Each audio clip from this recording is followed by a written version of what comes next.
Sarah Collins. It was May 21st, 2012, and she was 19. We met my junior year in high school, so about 4 years ago almost. We ended up dating for a while, but then we ended it because we both had our own issues to deal with.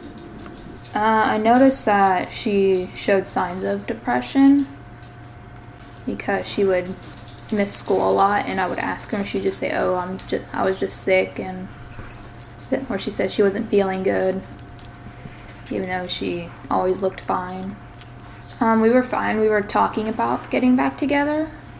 A few days after that, she texted me saying that she didn't want to live anymore and she was just tired of going through life. I immediately went over to her house and I stayed with her, and when I wasn't there I would be texting her, helping her through it. Sometimes she seemed okay, but there was just never really any life left in her eyes. I could tell she was just really tired and didn't want to have to fight anymore. I went home, even though I didn't want to leave her. At about 4 a.m., I just got this really horrible feeling in my chest, and I got up, and so I went over there, and there's no answer at the door. She wasn't answering her phone. So I went in, and I went up to her room, and that's when I found her. I couldn't help her, and I just sat on the ground and held her. And then I saw the gun laying next to her, and all I wanted to do was just pull the trigger.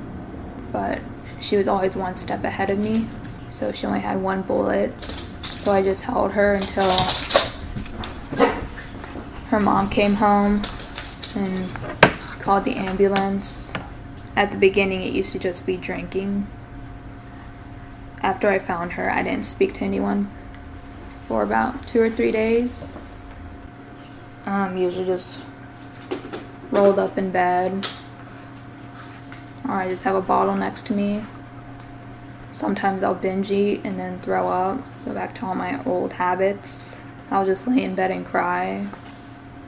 I know that I've been there and that a lot of people have, especially Sarah, and I used to tell her not to give up hope and that just to stay strong, and that even in the darkest times, hope is always there, even if it's hiding. I think they shouldn't take it as such a taboo anymore, and they should be more open to it, because it will affect most people in their lives, whether they think so or not. I think there should be more groups and more community support.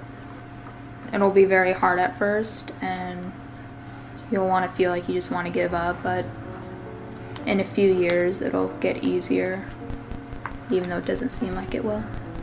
Always keep in mind that someone close to you could be going through a rough time. I don't want to get close to people anymore. I was able to have a best friend for a couple years, and ever since then I've shut people out. I haven't really had any friends, because I'm always scared of losing them, because I don't know if I ever really have a good day. Solos helps me enough so far.